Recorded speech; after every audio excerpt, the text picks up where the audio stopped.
Day 78, June 3rd, 2026, year 5991 AM.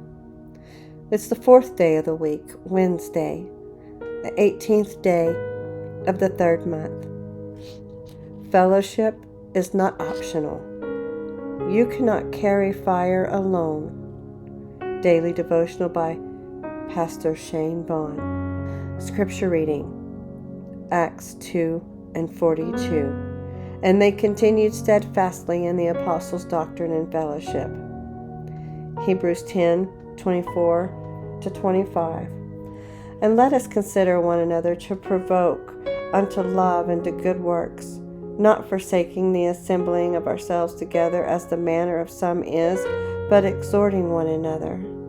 The second pillar of post-Pentecost life is fellowship, and fellowship is not a coffee after service.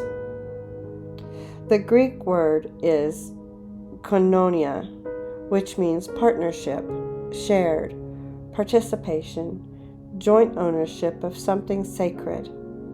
The 120 didn't simply enjoy each other's company. They were bound together by what they had received. The fire that fell on each of them made them responsible to all of them. Modern Christianity has privatized faith, my relationship with God, my quiet time, my spiritual growth. But the fire did not fall on individuals praying in separate rooms. It fell on a body gathered in one accord. And what the fire joined, convenience cannot separate.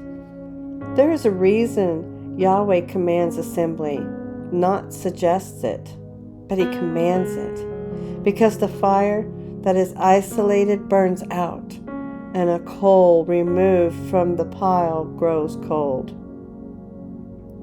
You were not designed to carry covenant alone, and the moment you believe your maturity qualifies you for isolation, you have confused strength with independence. Fellowship is accountability. It is the brother who sees your blind spots and the sister who asks questions you've been avoiding. The community that holds you to the vow you made when the mountain was trembling. Without it, your vow has no witnesses, and a covenant without witnesses is a conversation with yourself.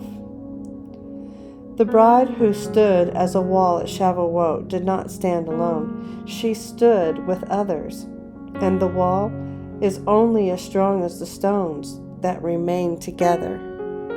Reflection questions. Have I substituted online content for physical fellowship? Am I consuming teachings without being known by a community that can challenge, correct, and encourage me? Is there someone in my life who has permission to speak into my blind spots?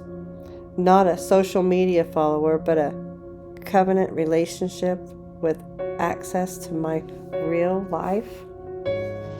When was the last time I genuinely accountable to another believer?